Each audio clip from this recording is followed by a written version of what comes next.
Number 8، عبادت گزاروں پر شیطانی ڈاکے۔ سب سے بڑا دروازہ جس کے ذریعے سے ابلیس لوگوں پر داخل ہوتا ہے وہ جہالت ہے۔ وہ بڑے آرام سے جاہلوں کے پاس آ جاتا ہے، البتہ علماء کرام پر پوشیدہ طریقوں سے داخل ہوتا ہے۔ ابلیس نے کم علم عبادت گزاروں کو اپنے دام فریب میں پھنسا رکھا ہے، کیونکہ ان لوگوں کی کثیر جماعت صرف عبادت گزاری ہی میں مشغول رہتی ہیں اور علم دین کی طرف متوجہ ہو کر اسے محکم و پختہ نہیں کرتے۔ ان لوگوں پر ابلیس کا پہلا حملہ تو یہی ہے کہ وہ علم پر عبادت گزاری کو ترجیح دیے ہوئے ہیں، حالانکہ علم نوافل کی ادائیگی سے افضل ہے۔ ابلیس نے انہیں یہ نقشہ دکھایا ہے کہ علم سے مقصود بھی تو عمل ہی ہوتا ہے، اور عمل سے مراد ان لوگوں نے یہ سمجھ لیا ہے کہ اعضائے جسمانی کی ظاہری حرکات و سکنات ہی عمل ہیں۔ انہیں یہ حقیقت معلوم ہی نہیں ہوئی کہ عمل تو دل کا کام ہے اور دل کا عمل ظاہری اعضائے بدن کے عمل سے افضل ہیں۔ مطرز بن عبداللہ رحمہ اللہ نے کہا ہے، فضل العلم خیر من فضل العبادہ، علمی فضیلت عبادت کی فضیلت سے بہتر ہے۔ یوسف بن اسبات نے فرمایا ہے، علم کا ایک باب جسے تو سیکھ لے 70 لڑائیوں میں شریک ہونے سے افضل ہے۔ معافی بن عمران نے کہا ہے، صرف ایک حدیث مبارکہ کا لکھ لینا میرے نزدیک پوری رات کی نماز سے زیادہ محبوب ہیں۔ جب ابلیس کی یہ چال ان عبادت گزاروں پر کارگر ہو گئی اور انہوں نے ظاہری جسمانی اعضاء سے عبادت کرنے کو حصول علم پر ترجیح دے دی، تو ابلیس عبادت گزاری کے دوسرے مراحل میں انہیں فریب دینے میں اور ان پر قابو پانے میں کامیاب ہوتا گیا۔ طہارت میں شیطانی حربہ۔ شیطانی فریب کاریوں میں سے ایک یہ ہے کہ انہیں کافی دیر تک بیت الخلاء میں بٹھائے رکھتا ہے، حالانکہ یہ طرز عمل جگر کے لیے تکلیف دہ ہے۔ چاہیے تو یہ تھا کہ وہاں تھوڑی دیر کے لیے ہی بیٹھتے۔ اور ان میں سے کچھ ایسے بھی ہیں جو پیشاب کرنے کے بعد کھڑے ہو کر چند قدم چلتے ہیں اور بتکلف کھانسنے کی کوشش کرتے ہیں، ایک قدم کو اوپر اٹھاتے اور دوسرے کو زمین پر پٹکتے ہیں۔ ان کے نزدیک اس طرح بہتر طہارت حاصل ہوتی ہے اور پیشاب کے قطرات کا خروج بڑھتا جاتا ہے۔ تفصیل اس معاملے کی یوں ہے کہ پانی مثانہ کی جانب ٹپکتا اور بہتا رہتا ہے اور اس میں ذخیرہ ہوتا جاتا ہے۔ جب انسان پیشاب کرنے کے لیے خود کو تیار کر لیتا ہے تو یہ جمع شدہ پیشاب ہوتا ہے باہر نکل آتا ہے، تو جو جمع شدہ پیشاب ہوتا ہے باہر نکل آتا ہے۔ جب وہ چلتا اور کھانستا ہے اور کبھی رکتا ہے تو مزید نیا پانی ٹپکتا ہے، اور یہ نیا بہاؤ اور ٹپکاؤ مسلسل جاری رہتا ہے جو منقطع نہیں ہوتا۔ اس کو بس اتنا ہی کافی تھا کہ اپنی 2 انگلیوں سے اپنی شرمگاہ کو دباتا اور نچوڑ لیتا، پھر اس کے بعد پانی استعمال کر لیتا۔ اور ان لوگوں میں سے کچھ ایسے بھی ہیں جن کے لیے ابلیس پانی کے کثرت استعمال کو اچھا بنا کر دکھاتا ہے، حالانکہ تمام مذاہب میں سے سخت ترین مذہب کے مطابق بھی نجاست عین کو زائل کرنے کے بعد 7 بار پانی کا استعمال کافی ہے۔ اور اگر اس نے ڈھیلوں سے صفائی کرنا تھی تو اگر جائے پاخانہ کے ادھر ادھر گندگی نہ لگی ہو تو صفائی کے لیے صرف 3 ڈھیلے ہی اسے کافی تھے، اور جو شریعت کے موافق اس تعداد پر قناعت نہ کرے تو ایسا شخص شرع کا پیروکار ہونے کے بجائے مبتدع یعنی بدعتی ہوگا۔ دوران وضو ابلیسی چال۔ ان لوگوں میں سے بعض کو ابلیس نیت کے معاملے میں مبتلا فریب کرتا ہے۔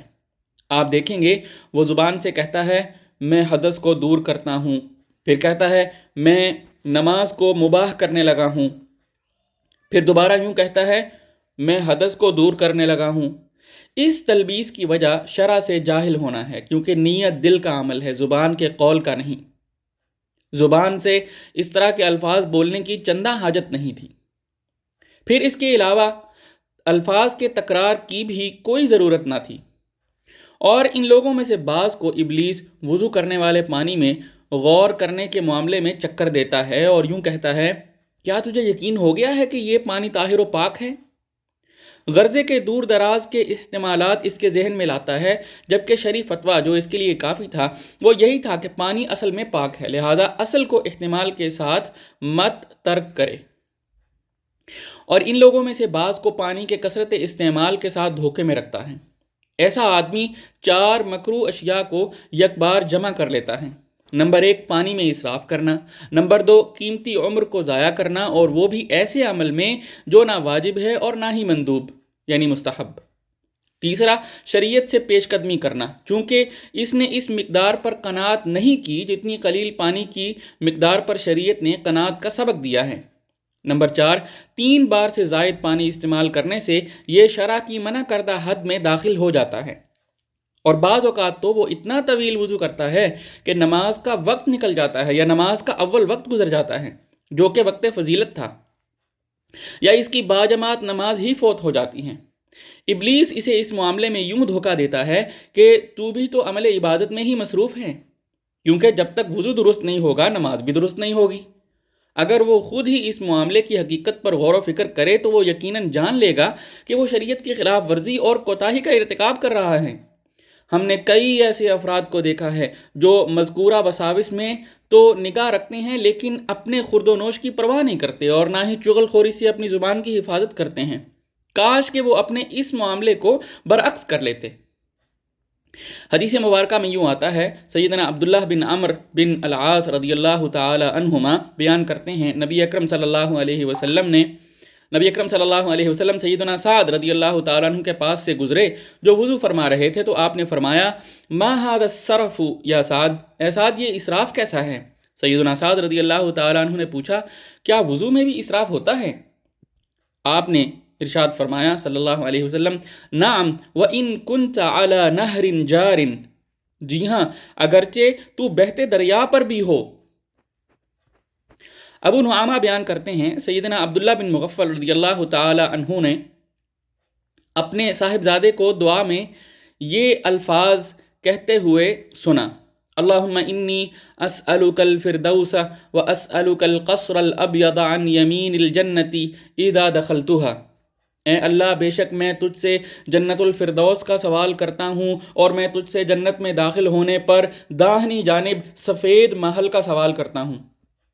سیدنا عبداللہ رضی اللہ تعالیٰ عنہ نے فرمایا، اللہ تعالیٰ سے جنت کا سوال کر اور آگ سے پناہ مانگ، کیونکہ میں نے نبی اکرم صلی اللہ علیہ وسلم کو فرماتے ہوئے سنا تھا، سَيَكُونُ فِي هَذِهِ الْأُمَّةِ قَوْمٌ يَعْتَدُونَ فِي الدُّعَاءِ وَالطُّهُورِ، اس امت میں ایسے لوگ ہوں گے جو دعا مانگنے اور طہارت کے حصول میں تجاوز کریں گے۔ ابن شوذب کہتے ہیں، حسن بصری رحمہ اللہ پانی میں اسراف کرنے والوں پر اعتراض کرتے ہوئے یوں کہا کرتے تھے، ان میں سے ایک چھوٹے مشکیزے یا مٹی کی سراہی سے وضو کرتا ہے، اور پکھال چمڑے کا بڑا مشکیزہ جو بھر کر جانور پر لادا جاتا ہے سے غسل کرتا ہے، آہستہ آہستہ جسم پر پانی ڈالتا جاتا ہے اور بدن کو ملتا جاتا ہے، اور بلا ضرورت اپنی جان کو مشقت میں رکھتا ہے، اور اپنے نبی صلی اللہ علیہ وسلم کی سنت مبارکہ کی خلاف ورزی کرتا ہے۔ ابو الوفا ابن عقیل کہا کرتے تھے، عقل مندوں کے نزدیک بہترین کمائی وقت کا درست استعمال ہے، اور اس میں کم ترین عبادت پانی کا درست استعمال ہے، اور نبی اکرم صلی اللہ علیہ وسلم کے اخلاق حسنہ میں عبادت سمجھتے ہوئے زیادہ پانی استعمال کرنا ثابت نہیں ہے۔ اذان میں شیطانی دھوکہ۔ کچھ لوگ اذان کو سر اور ترنم سے پڑھتے ہیں۔ امام مالک بن انس رحمہ اللہ اور دوسرے علماء کرام نے اسے انتہائی کراہت سے دیکھا ہے، کیونکہ یہ انداز اذان کو مقام عظمت سے نکال کر گانے کے مشابہ بنا دیتا ہے۔ کچھ لوگ اذان فجر کے ساتھ ذکر اذکار، تسبیح و تحمید اور پند و نصائح کو شامل کر دیتے ہیں، اور اذان میں ان چیزوں کے درمیان میں لے آتے ہیں یا ان چیزوں کو آخر میں لے جاتے ہیں، تو اس طرح اذان دیگر اوراد و وظائف کے ساتھ خلط ملط اور گھل مل جاتی ہیں۔ علماء کرام نے اذان کے ساتھ ہر طرح کے اضافے کو مکروہ خیال کیا ہے۔ ہم نے ایسے افراد کو بھی دیکھا ہے جو رات کا کافی حصہ منارہ مسجد پر کھڑے واعظ و نصیحت کرتے رہتے ہیں، اور بعض لوگ ایسے پائے جاتے ہیں جو با آواز بلند قرآن کریم کی سورت کو پڑھنا شروع کر دیتے ہیں، جو لوگوں کی نیند میں خلل انداز ہوتے ہیں، بلکہ تہجد گزاروں پر قرات مشکل بنا دیتے ہیں۔ یہ اور ان جیسے دوسرے امور منکرات میں سے ہیں۔ مسائل طہارت میں شیطانی حربہ۔ عبادت گزاروں میں سے بعض کو شیطان نے اس طرح دھوکے میں مبتلا کیا ہے کہ وہ پہنے ہوئے کپڑوں کی وجہ سے وسوسے میں پڑ گئے ہیں۔ آپ ان میں سے کئی حضرات کو دیکھیں گے کہ پاک صاف کپڑے کو بھی بار بار دھوئے جائیں گے، بلکہ بعض اوقات کسی مسلمان کے چھو لینے سے بھی اسے دھونے لگتے ہیں۔ اور ان میں سے کوئی ایسا بھی ہے جو دریائے دجلہ میں اپنے کپڑوں کو دھوتا ہے، گھر پر انہیں دھونے کو کافی خیال نہیں کرتا۔ اور کوئی ایسا بھی ہے جو اپنے کپڑے کو کنویں میں لٹکاتا ہے، جس طرح یہودی کیا کرتے تھے۔ صحابہ کرام رضوان اللہ علیہم اجمعین یوں نہیں کیا کرتے تھے، بلکہ انہوں نے تو ملک فارس کو فتح کر لینے کے بعد ان فارسیوں کے کپڑوں میں بھی نماز ادا کر لی تھی۔ مزید برآں ان کی اوپر اوڑھنے والی اور نیچے بچھائی جانے والی چادریں بھی استعمال کی تھیں۔ ان وسوسہ زدہ لوگوں میں سے کچھ ایسے بھی دیکھے گئے ہیں جو کپڑے پر پانی کا ایک قطرہ ٹپک جانے پر سارا کپڑا ہی دھو ڈالتے ہیں، بلکہ بعض اوقات صرف اس بنا پر نماز باجماعت سے پیچھے رہ جاتے ہیں۔ کچھ ایسے بھی پائے گئے ہیں جو معمولی بارش کی وجہ سے نماز باجماعت کو ترک کر دیتے ہیں کہ کہیں ان کے کپڑوں پر پانی کے چھینٹے نہ پڑ جائیں۔ کوئی بد باطن یہ گمان نہ کر بیٹھے کہ میں طہارت و نظافت اور ورع و تقوی سے روک رہا ہوں، میں تو اسے صرف حد شرع سے خارج مبالغہ آمیزی اور وقت کو ضائع کرنے والے امور سے روک رہا ہوں جس سے ہمیں شرع میں منع کیا گیا ہے۔ ابلیسی چال بازیوں میں سے ایک نیت نماز میں حملہ بھی ہے۔ ان میں سے ایک کہنے والا یوں بولتا ہے، میں فلاں نماز پڑھنا چاہتا ہوں، پھر وہ انہی الفاظ کو دوبارہ دہراتا ہے، صرف یہ خیال کرتے ہوئے کہ اس نے نیت توڑ دی ہے، حالانکہ نیت تو ٹوٹتی ہی نہیں ہے، اگرچہ لفظی موافقت نہ بھی ہو۔ ان میں سے بعض ایسے بھی ہیں جو اللہ اکبر کہتے ہیں، پھر اسے توڑ دیتے ہیں، پھر ازسر 9 تکبیر تحریمہ کہتے ہیں، پھر اسے توڑ دیتے ہیں، حتیٰ کہ جب امام رکوع میں چلا جاتا ہے تو یہ وسوسے کے ڈسے ہوئے اللہ اکبر کہتے ہوئے اس کے ساتھ رکوع میں شامل ہو جاتے ہیں۔ کاش مجھے معلوم ہو جائے کہ اس نے اس وقت میں کس طرح نیت کو حاضر کر لیا ہے۔ اور تو کوئی چیز سمجھ میں نہیں آتی بجز اس کے کہ ابلیس نے اسے فضیلت سے محروم رکھنا چاہا ہے۔ اور ان وسوسہ زدہ لوگوں میں سے ایسے بھی ہیں جو اللہ کے نام کی قسم بھی کھا لیتے ہیں کہ صرف اب کے بار میں نے اللہ اکبر کہا ہے، اور بعض لوگ اپنے مال سے دستبردار ہونے کی یا بیوی کو طلاق دینے کی قسم بھی کھا لیتے ہیں۔ یہ اور ایسی دیگر باتیں سبھی شیطانی چالیں ہیں، جبکہ شریعت اسلامیہ تو انتہائی فیاض، سہل و آسان اور ایسی آفتوں سے سلامت رکھنے والی ہے۔ رسول اللہ صلی اللہ علیہ وسلم کے لیے ایسی کوئی بات، اور نہ ہی صحابہ کرام رضوان اللہ علیہم اجمعین کے لیے ایسی کوئی گنجلک واقع ہوئی۔ ابو حازم سے ہمیں یہ بات پہنچی ہے کہ وہ مسجد میں داخل ہوئے تو ابلیس نے انہیں یہ وسوسہ ڈالا کہ آپ تو بلا وضو نماز پڑھیں گے۔ انہوں نے فرمایا، ابھی تیری خیر خواہی اس درجے تک نہیں پہنچی۔ اس تلبیسی معمے کا حل یہ ہے کہ اس وسوسہ زدہ آدمی سے یہ کہا جائے، اگر تو نیت کا استحضار چاہتا ہے تو نیت تو پہلے ہی سے حاضر ہے، کیونکہ تو نماز کی ادائیگی کے لیے کھڑا ہو چکا ہے، اور یہی نیت ہے، اور نیت کا محل قلب ہے، الفاظ نہیں ہیں۔ اگر تو وہ الفاظ کو صحیح تلفظ کے ساتھ ادا کرنا چاہتا ہے تو الفاظ کی ادائیگی تو ضروری ہی نہیں۔ پھر دوسری بات یہ ہے کہ الفاظ بھی تو نے صحیح ہی کہے تھے، پھر دہرانے کا کیا معنی اور کیا وجہ؟ بعض بزرگوں نے مجھے ابن عقیل کے بارے میں ایک عجیب و غریب حکایت بیان کی ہے۔ ایک آدمی ان سے ملنے آیا، اس نے دریافت کیا، میں ایک عضو بدن کو دھوتا ہوں لیکن مجھے ایسا خیال لگتا ہے کہ میں نے اسے نہیں دھویا۔ میں اللہ اکبر کہتا ہوں لیکن دل میں یہ خیال آتا ہے کہ میں نے اللہ اکبر نہیں کہا۔ ابن عقیل نے اس شخص سے کہا، تو نماز چھوڑ دے کیونکہ یہ تجھ پر فرض ہی نہیں ہے۔ کسی نے سوال کیا، آپ یہ فتویٰ کس طرح دیتے ہیں؟ انہوں نے جواب دیا، نبی اکرم صلی اللہ علیہ وسلم نے فرمایا ہے، 3 طرح کے لوگ مرفوع القلم ہیں، رفع القلم عن 3، عن المجنون حتی یعقل او یفیق۔ مجنون سے قلم اٹھا لیا گیا ہے حتیٰ کہ اسے افاقہ اور ہوش آ جائے، اور جو آدمی اللہ اکبر کہتا ہے اور یوں خیال کرتا ہے کہ میں نے اللہ اکبر نہیں کہی، وہ صاحب عقل نہیں، اور ایسے مجنون دیوانے پر نماز فرض ہی نہیں ہے۔ حالانکہ نیت کے وسوسے کا سبب عقل میں فتور و خبط اور شرع سے عدم واقفیت اور جہل ہے، اور یہ بات معلوم ہے کہ جس آدمی کے پاس کوئی عالم دین تشریف لائے اور وہ اس کے لیے تقریباً کھڑا ہو کر یوں کہنے لگے، میں اس عالم دین کی تشریف آوری پر تعظیماً سیدھا کھڑا ہو رہا ہوں، صرف اس کے علمی مرتبے کے پیش نظر ایسا کرتا ہوں، اپنا چہرہ بالکل اس کی جانب رکھتا ہوں، تو یہ باتیں اس کی کم عقلی اور بے وقوفی کی غماز ہیں۔ حالانکہ یہ سب تصوراتی باتیں ہیں جو عالم دین پر نظر پڑتے ہی اس کے پردہ ذہن پر ابھر آتی ہیں۔ کسی بھی انسان کا فرض نماز کی ادائیگی کے لیے کھڑا ہونا اس کے دل و دماغ میں ایک ایسا تصور ہے جو فی الفور ہی آ جاتا ہے، اس میں کوئی لمبا زمانہ درکار نہیں ہوتا۔ البتہ ان الفاظ کو زبان سے ادا کرنے میں وقت زیادہ لگتا ہے، ان الفاظ کو ادا کرنا لازم ہی نہیں، اور ایسے وساوس کا خیال رکھنا محض جہالت ہے۔ ایسا وسوسہ زدہ آدمی اپنے آپ کو اس مشقت میں ڈالتا ہے کہ اپنے دل میں نماز ظہر وقت پر اس کی ادائیگی، فریضہ کی بجا آوری وغیرہ سبھی کیفیات کو الفاظ کے ساتھ ساتھ ادا کرنے کے ساتھ بالتفصیل ایک ہی وقت میں حاضر کرنا چاہتا ہے، اور پھر بغور ان کا جائزہ لیتا ہے تو یہ محال امر ہے۔ اگر ان سبھی باتوں اور کیفیات کا ایک عالم دین کی تشریف آوری پر اہتمام کرنے کے لیے اپنے نفس کو تکلیف دے گا تو اس کے بس کی بات نہ ہوگی۔ جس نے یہ حقیقت جان لی اسے نیت کی سمجھ آ گئی۔ پھر یہ حقیقت بھی ذہن نشین رکھنی چاہیے کہ تکبیر تحریمہ سے کچھ وقت قبل بھی نیت کرنی جائز ہے، جب تک کہ اسے فسخ نہ کرے۔ تو پھر کیا وجہ ہے کہ نیت کو تکبیر تحریمہ کے بالکل متصل رکھنے کی زحمت اٹھاتا ہے؟ جب اس نے نیت پختہ کر لی پھر اسے فسخ نہیں کیا تو جب بھی تکبیر تحریمہ بولے گا نیت اور تکبیر باہم مل جائیں گی۔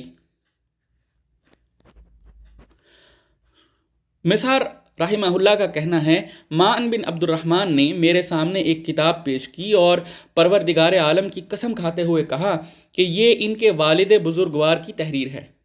اس میں یہ بھی لکھا ہوا تھا، عبداللہ نے فرمایا، اس ذات اقدس کی قسم جس کے سوا کوئی معبود برحق نہیں ہے، میں نے رسول اللہ صلی اللہ علیہ وسلم سے بڑھ کر کسی اور کو تکلف کرنے والوں پر سختی کرنے والا نہیں دیکھا، اور آپ کے بعد میں نے سیدنا ابو بکر صدیق رضی اللہ تعالی عنہ سے بڑھ کر کسی اور کو ایسے لوگوں پر سخت گیر نہیں پایا، اور میرا یقین ہے کہ سیدنا عمر فاروق رضی اللہ تعالی عنہ تو پوری روئے زمین پر سب سے بڑھ کر ایسے لوگوں پر سختی کرنے والے تھے۔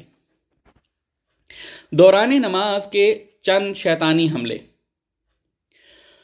وسوسہ زدہ لوگوں میں سے کچھ ایسے بھی ہیں جو نیت کو صحیح کر لینے اور تکبیر تحریمہ کہہ لینے کے بعد اپنی باقی نماز سے بالکل غافل ہی ہو جاتے ہیں، گویا کہ نماز سے اصل مقصود صرف تکبیر تحریمہ ہی تھی۔ اس حملے کی اس طرح سمجھ آئے گی کہ تکبیر تحریمہ تو صرف عبادت میں داخل ہونے کے لیے رکھی گئی ہیں، پھر کس طرح اس عبادت سے غفلت برتی جا سکتی ہے؟ یہ تو بالکل اسی طرح ہے کہ حویلی کے دروازے کی حفاظت کی جائے لیکن حویلی کو فراموش کر دیا جائے۔ اور بعض وسوسہ زدہ ایسے بھی پائے جاتے ہیں جن کی امام کے پیچھے تکبیر تحریمہ اس وقت جا کر کہیں درست ہوتی ہیں جب رکعت کی بالکل تھوڑی سی مقدار باقی ہوتی ہے، پھر وہ جلدی سے دعائے استفتاح اور تعوذ پڑھتا ہے، اتنی دیر میں امام رکوع میں چلا جاتا ہے۔ یہ بھی شیطانی حملہ ہے، کیونکہ جن امور میں وہ مشغول رہا ہے یعنی دعائے استفتاح اور تعوذ پڑھنے میں، یہ تو مسنون امور ہیں، اور قرأت فاتحہ اس نے ترک کر دی ہے جو کہ علماء کرام کی ایک جماعت کی ہاں لازم اور واجب تھی۔ حالانکہ چاہیے تو یہ تھا کہ اس پر سنت کو ترجیح نہ دی جاتی اور اسے مقدم مانا جاتا۔ میں نے اپنے بچپن میں اپنے شیخ ابو بکر دینوری کی اقتداء میں نماز پڑھا کرتا تھا۔ ایک مرتبہ انہوں نے مجھے ایسا ہی کرتے ہوئے پایا تو فرمانے لگے، اے برخوردار، فقہا نے امام کے پیچھے سورہ فاتحہ کی قرأت کے واجب ہونے میں اختلاف کیا ہے، لہٰذا تو بھی واجب میں مشغول ہو جایا کر اور سنت کا واجب کے مقابلے میں اتنا خیال نہ رکھا کر۔ سنتوں کو ترک کرنا۔ ابلیس نے ایک قوم کو اس طرح مبتلا فریب بنا دیا ہے کہ انہوں نے پیش آنے والے چند واقعات کے پیش نظر بہت سی سنتوں کو ترک کر دیا ہے۔ ان میں سے کچھ ایسے ہیں جو پہلی صف سے پیچھے رہتے ہیں اور یہ کہتے ہیں اس سے مراد دلوں کی قربت ہیں، اور کچھ ایسے بھی ہیں جو نماز میں ایک ہاتھ پر دوسرا ہاتھ نہیں رکھتے اور یوں کہتے ہیں مجھے یہ بات اچھی نہیں لگتی کہ ایسا خشوع ظاہر کروں جو میرے دل میں نہیں ہے۔ ہمیں یہ دونوں امور بعض اکابر صالحین کی نسبت سے پہنچے ہیں، حالانکہ اس کا باعث قلت علم ہے۔ سیدنا ابو ہریرہ رضی اللہ تعالیٰ عنہ سے روایت ہے، رسول اللہ صلی اللہ علیہ وسلم نے فرمایا لو يعلم الناس ما لهم في النداء والصف الاول ثم لم يجدوا الا ان يستهموا عليه لاستهموا، اگر لوگوں کو معلوم ہو جائے کہ ان کے لیے اذان دینے اور صف اول میں کھڑے ہونے میں کس قدر ثواب اور درجات ہیں، پھر وہ ان اعمال کو سر انجام دینے میں قرآن اندازی کے سوا کوئی اور راستہ نہ پائیں تو یقیناً وہ قرآن اندازی ہی کریں۔ امام مسلم رحمہ اللہ کے تفردات میں سے ایک روایت یہ بھی ہے کہ نبی اکرم صلی اللہ علیہ وسلم کا فرمان گرامی ہے خیر صفوف الرجال اولها وشرها آخرها، مردوں کی بہترین صفیں ابتدائی اور بدترین صفیں پچھلی ہیں۔ رہا مسئلہ حالت نماز میں ہاتھ پر ہاتھ رکھنے کا، تو یہ بھی سنت ہے۔ امام ابو داود رحمہ اللہ نے اپنی سنن میں روایت کیا ہے کہ سیدنا عبداللہ بن زبیر رضی اللہ تعالی عنہما فرماتے ہیں وضع الید علی الید من السنہ، ہاتھ پر ہاتھ رکھنا سنت ہے۔ اور سیدنا عبداللہ بن مسعود رضی اللہ تعالی عنہ حالت نماز میں اپنے بائیں ہاتھ کو اپنے دائیں ہاتھ پر رکھ بیٹھے۔ نبی اکرم صلی اللہ علیہ وسلم نے انہیں دیکھا تو ان کے دائیں ہاتھ کو بائیں ہاتھ کے اوپر رکھ دیا۔ اس لیے جو آدمی یہ کہتا ہے کہ ہاتھ سے مراد دل کی قرابت ہیں، اس پر ہماری یہ بات گراں نہیں گزرنی چاہیے، کیونکہ یہ ہماری بات نہیں، شریعت کا حکم ہے۔ امام احمد بن حنبل رحمہ اللہ سے کہا گیا عبداللہ بن مبارک یہ بات فرماتے ہیں، تو آپ نے فرمایا عبداللہ بن مبارک کوئی آسمان سے تو نہیں اترے؟ آپ سے یہ عرض کیا گیا ابراہیم بن ادھم نے یوں فرمایا ہے، تو جواب میں یوں ارشاد فرمایا تم میرے پاس چھوٹے چھوٹے راستے اور پگڈنڈیاں لا رہے ہو، تم پر لازم ہے کہ اصل کو تھام لو۔ دل میں کسی کی بڑائی اور عظمت بٹھا کر اس کے قول کی وجہ سے شرع کو نہیں چھوڑا جا سکتا، کیونکہ شرع تو سب سے عظیم ترین ہے اور اصول کی تعویل اور تفسیر میں لوگوں سے خطا ہو سکتی ہے، اور یہ بھی تو ہو سکتا ہے کہ احادیث مبارکہ ہی اس تک نہ پہنچ سکی ہوں۔ اور بعض نمازیوں پر ابلیس نے مخارج حروف کے ضمن میں تلبیسی حملہ کیا ہے۔ آپ انہیں دیکھیں گے کہ وہ کہتا ہے الحمد الحمد، بار بار ایک ہی کلمے کو پڑھتا جاتا ہے۔ اس طرح وہ آداب نماز کی حدود سے باہر نکل جاتا ہے۔ اور بعض نمازیوں کو شد والے حرف کو زوردار آواز میں ادا کرنے میں دھوکہ دیتا ہے، اور بعض اوقات المغضوبی کی ضاد کو ادا کرنے میں دھوکے میں مبتلا کر دیتا ہے۔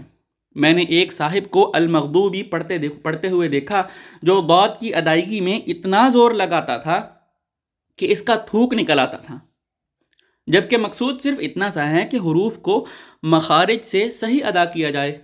ابلیس ان لوگوں کو حدود سے آگے لے جاتا ہے، تو انہیں فہم تلاوت کی بجائے حروف کو مبالغہ سے ادا کرنے ہی میں مشغول کیے رکھتا ہے۔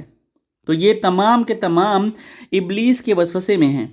امام مسلم رحمہ اللہ کی منفرد روایات میں سیدنا عثمان بن ابی العاص رضی اللہ عنہ کی حدیث میں ہے، کہتے ہیں میں نے رسول اکرم صلی اللہ علیہ وسلم سے عرض کیا کہ شیطان میرے اور میری نماز اور قرات کے درمیان حائل ہو کر مجھ پر قرات کو خلط ملط کرنے لگتا ہے۔ رسول اللہ صلی اللہ علیہ وسلم نے فرمایا وہ شیطان ہے جسے خنزب کہا جاتا ہے، تم جب اسے محسوس کرو تو 3 بار اعوذ باللہ پڑھ کر اپنے بائیں پہلو کی طرف تھوک دو۔ میں نے ایسا ہی کرنا شروع کر دیا تو اللہ تعالیٰ نے اسے مجھ سے دور ہٹا دیا۔ ابلیس نے بہت سے جاہل عبادت گزاروں پر اس طرح بھی حملے کیے ہیں اور انہیں باور کرایا ہے کہ یہی اٹھنا بیٹھنا ہی عبادت گزاری کا حق ادائیگی ہے اور بس، اور انہی سطحی حرکات میں مشغول رہتے ہیں، جس کی بنا پر نماز کے بے شمار واجبات میں کوتاہی کے مرتکب رہتے ہیں اور انہیں خبر تک نہیں ہوتی۔ میں نے بچشم خود ایک ایسی جماعت کو مشاہدہ کیا ہے جو امام کے سلام پھیرنے کے ساتھ ہی سلام پھیر دیتے ہیں، حالانکہ ابھی ان پر تشہد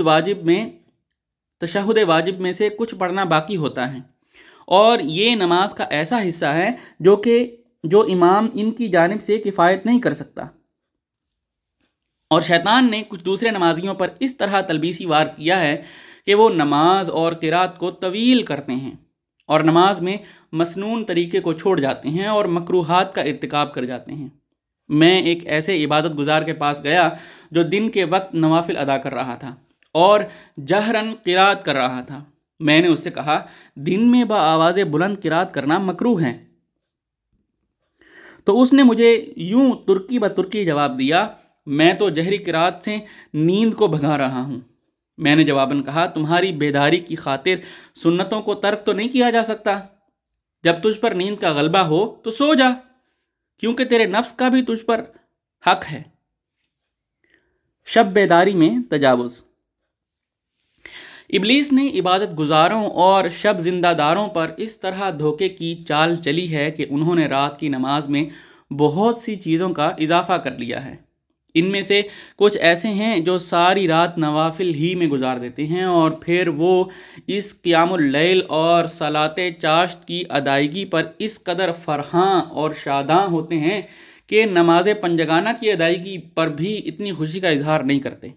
پھر ایسے صاحبان فجر کی نماز سے تھوڑی دیر قبل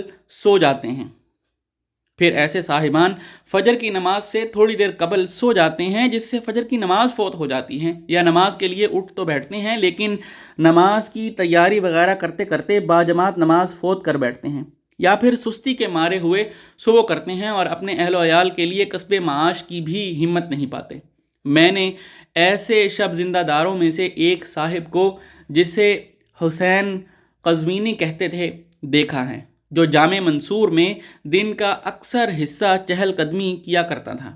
میں نے اس کے ایسا کرنے کی وجہ پوچھی تو مجھے یہ جواب دیا گیا، تاکہ نیند نہ آ جائے۔ میں نے عرض کیا، یہ تو شرعی اور عقلی تقاضوں سے لا علمی کی دلیل ہیں۔ شرعی تقاضے۔ نبی کریم صلی اللہ علیہ وسلم نے ارشاد فرمایا ہے، ان لنفسک علیک حقا فقم ونم، تیرے نفس کا بھی تجھ پر حق ہے، لہٰذا روزہ بھی رکھ اور افطار بھی کر اور قیام بھی کر اور آرام بھی کر۔ اور آپ یہ بھی فرمایا کرتے تھے، علیکم ہدیا قاصدا فإنہ من یشاد ھذا الدین یغلبہ، تم راہ اعتدال اور میانہ روی کو لازم پکڑو، کیونکہ جو بھی اس دین سے زور آزمائی کرے گا یہ دین اسے پچھاڑ دے گا۔ سیدنا انس بن مالک رضی اللہ تعالی عنہ بیان کرتے ہیں، رسول اللہ صلی اللہ علیہ وسلم مسجد میں جلوہ افروز ہوئے تو دیکھا کہ 2 ستونوں کے درمیان ایک رسی بندھی ہوئی ہیں۔ دریافت فرمایا، یہ رسی کیسی ہیں؟ آپ کو بتانے والوں نے بتایا، یہ زینب کے لیے ہیں، جب وہ نماز پڑھتے ہوئے تھک جاتی ہیں یا ان پر نیند کا غلبہ ہوتا ہے تو اس کے ساتھ لٹک جاتی ہیں۔ آپ نے حکم دیا، نہیں، اسے کھول دو، اور ساتھ ہی یہ بھی فرمایا، لِيُصَلِّ أَحَدُكُمْ نَشَاطَهُ فَإِذَا كَسَلَ أَوْ فَتَرَ فَلْيَقْعُدْ، چاہیے کہ تم میں سے ہر ایک اپنی حالت نشاط اور حالت ہوشیاری میں نماز پڑھتا رہے، پھر جب تھکان یا اونگ کا شکار ہو جائے تو اسے چاہیے کہ نماز چھوڑ دے اور بیٹھ جائے۔ سیدہ عائشہ رضی اللہ تعالی عنہا بیان کرتی ہیں، رسول اللہ صلی اللہ علیہ وسلم نے فرمایا، جب تم میں سے کسی کو اونگ آئے اور وہ نماز پڑھ رہا ہو تو اسے چاہیے کہ سو جائے، حتیٰ کہ اس سے نیند کا زور ختم ہو جائے، کیونکہ ہو سکتا ہے وہ اس حالت مدہوشی میں نماز پڑھتا رہے اور دعائے بخشش مانگنے کی بجائے اپنے آپ کو ہی برا بلا ہی کہتا رہے۔ عقلی تقاضے۔ بلا شبہ نیند ان اعضاء کو تازگی بخشتی ہے جو بیداری کے باعث نڈھال ہو چکے ہوتے ہیں۔ جب بوقت حاجت انسان نیند کو دور ہٹانے کی کوشش کرتا ہے تو اس کے بدن اور عقل پر منفی اثرات مرتب ہوتے ہیں، اس لیے ہم جہالت سے اللہ تعالیٰ کی پناہ مانگتے ہیں۔ اگر کوئی کہنے والا یوں کہے، آپ نے ہمارے سامنے یہ روایات بھی بیان کی ہیں کہ سلف صالحین کی ایک جماعت شب زندہ داری کی خوگر تھی، تو اس کا جواب یہ ہے کہ ان بزرگوں نے بتدریج یہ مقام حاصل کیا تھا۔ وہ نماز فجر باجماعت ادا کرنے کے لیے پر اعتماد اور پر وثوق ہوتے تھے، اور وہ اس کے ساتھ قیلولہ کرنے سے مدد لیا کرتے تھے۔ اس کے علاوہ کم خوری ان کا شیوا ہوتا تھا، اس لیے ان کے لیے مناسب تھا۔ پھر اس کے لیے ہمیں رسول اللہ صلی اللہ علیہ وسلم سے کوئی ایسی بات نہیں پہنچی کہ آپ نے کوئی رات سوئے بغیر آنکھوں میں گزاری ہو، ماں سوائے چند ایک راتوں کے، لہٰذا آپ کی سنت مبارکہ ہی قابل اطاعت اور واجب الاتباع ہے۔ شب زندہ داروں کی ایک جماعت پر ابلیس نے یوں بھی تلبیسی وار کیا ہے کہ دن کو اپنی کارگزاری کے حالات بیان کرتے ہیں، بلکہ بعض اوقات تو ان میں سے ایک یوں بھی کہتا ہے، فلاں مؤذن نے بروقت اذان دی تھی، تاکہ لوگوں کو یہ معلوم کروائے کہ وہ بھی اس وقت جاگ رہا تھا۔ اس سلسلے میں کم از کم یہ بات ہے کہ اگر وہ ریاکاری سے سلامت رہے، پھر بھی وہ مخفی دفتر سے اعلانیہ دفتر کی طرف منتقل ہو جاتا ہے۔ اس طرح بھی ثواب میں کمی ہو جاتی ہے۔ کچھ دوسروں پر شیطان نے اس طرح فریبی چال چلی کہ وہ ادائیگی نماز اور عبادت گزاری کے لیے الگ الگ مسجدوں میں براجمان ہو گئے، اور پھر انہی مساجد کے نام سے معروف ہو گئے۔ ان کے پاس لوگ جمع ہوتے اور پھر ان کے ساتھ نمازیں ادا کرتے۔ اس طرح عوام الناس میں ان کے تذکرے ہونے لگے۔ یہ بھی ابلیس کی دسیسہ کاریوں میں سے ہیں۔ اس انداز سے ان کے نفوس کثرت عبادت پر مزید قوت پاتے تھے، کیونکہ انہیں معلوم ہو رہا ہوتا تھا کہ ان کے چرچے ہو رہے ہیں اور ان کی ستائشیں چہار دانگ عالم میں پھیل رہی ہیں۔ سیدنا زید بن ثابت رضی اللہ تعالیٰ عنہ بیان کرتے ہیں، رسول اکرم صلی اللہ علیہ وسلم نے فرمایا، ان افضل صلاة المرء فی بیتہ الا الصلاة المکتوبہ، یقیناً آدمی کی افضل ترین نماز گھر میں ادا شدہ نماز ہے، ماں سوائے فرضی نماز کے۔ عامر بن عبد قیس اس بات کو ناپسند کرتے تھے کہ لوگ انہیں نماز پڑھتا ہوا دیکھیں، اس لیے وہ مسجد میں نوافل ادا نہیں کیا کرتے تھے۔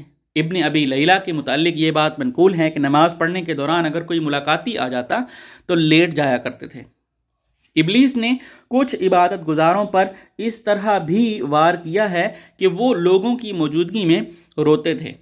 بعض اوقات آدمی کی ایسی گریہ زاری کی حالت ہو سکتی ہے جسے ٹالنا اس کے بس میں نہیں ہوتا، لیکن جو آدمی اس کیفیت گریہ کو چھپا سکتا ہے اور پھر بھی اسے ظاہر کرتا ہے تو گویا اس نے ریاکاری کے لیے خود کو پیش کر دیا۔ عاصم بیان کرتے ہیں، ابو وائل جب اپنے گھر میں نماز پڑھا کرتے تھے تو روتے روتے ان کی ہچکی بن جاتی تھی۔ اگر انہیں دنیا و ما فیہا دے کر ان سے مطالبہ کیا جاتا کہ ایسا کریں اور کوئی انہیں دیکھ بھی رہا ہو تو ایسا کبھی نہ کرتے۔ ایوب سختیانی رحمہ اللہ پر جب مجمع عام میں رونا غالب آ جاتا تو کھڑے ہو کر وہاں سے چل دیتے۔ کچھ عبادت گزاروں پر ابلیس نے اس طرح بھی فریبی جال پھینکا ہے کہ آپ انہیں دن رات نمازیں ہی پڑھتے ہوئے دیکھیں گے، جبکہ ان کی حالت یہ ہوتی تھی کہ وہ اپنے باطنی عیوب کی اصلاح کی طرف کوئی دھیان نہیں دیتے اور نہ ہی اپنے خورد و نوش پر نگاہ ڈالتے ہیں۔ حالانکہ کثرت نوافل کی نسبت ان کا مذکورہ امور میں توجہ کرنا زیادہ بہتر تھا۔ قراءت قرآن میں شیطانی دھوکہ۔ ابلیس نے ایک قوم پر کثرت تلاوت کے راستے فریب کا دروازہ کھول دیا ہے، جو تیزی سے بلا سوچے سمجھے، بلا ترتیل اور بلا احتیاط و تدبر پڑھتے جاتے ہیں۔ یہ انداز قابل ستائش اور لائق مدح نہیں ہے۔ ابلیس نے قراء حضرات کی ایک قوم پر اس طرح تلبیس کا رنگ دکھایا ہے کہ وہ ظلمت شب میں منارہ مسجد پر اجتماعی طور پر بآواز بلند ایک پارہ یا دو پارے قرآن پڑھتے ہیں۔ اس طرح وہ لوگ دو طرح سے گناہ سمیٹتے ہیں، لوگوں کو سونے سے روکنے اور باز رکھنے کی اذیت کے ساتھ، اور خود کو ریاکاری کے لیے پیش کرنے کے ساتھ۔ اور ان میں سے کچھ تو اپنی مسجد میں اذان کے وقت پڑھنے لگتے ہیں، کیونکہ وہ وقت لوگوں کے مسجد میں جمع ہونے کا وقت ہوتا ہے، اور عجیب ترین بات جو میں نے مشاہدہ کی ہے، ان قرۂ حضرات میں ایک ایسا آدمی بھی میں نے دیکھا ہے جو جمعہ کے روز نماز فجر سے فارغ ہونے کے بعد لوگوں کی جانب متوجہ ہو کر معوذتین آخری 2 سورتوں کی قرات کرتا ہے، پھر ختم قرآن کی دعائیں پڑھنے لگتا ہے تاکہ لوگوں کو معلوم کروائے کہ اس نے آج ہی قرآن کریم ختم کیا ہے۔ سلف صالحین کا یہ طریقہ اور انداز نہیں تھا، بلکہ سلف صالحین تو اپنی عبادت گزاری اور تلاوت کو پوشیدہ رکھا کرتے تھے۔ چنانچہ ربیع بن خیثم رحمہ اللہ کی تمام تر عبادات ماں سوائے فرائض کے مخفی اور لوگوں کی نظروں سے اوجھل ہوا کرتی تھیں۔ اگر کسی وقت کوئی آنے والا تشریف لاتا اور وہ قرآن کریم کی تلاوت فرما رہے ہوتے تو کسی کپڑے سے مصحف کو چھپا دیا کرتے تھے۔ امام احمد بن حنبل رحمہ اللہ بکثرت تلاوت کلام پاک فرمایا کرتے تھے، لیکن یہ معلوم نہ ہوتا تھا کہ کب ختم کرتے ہیں۔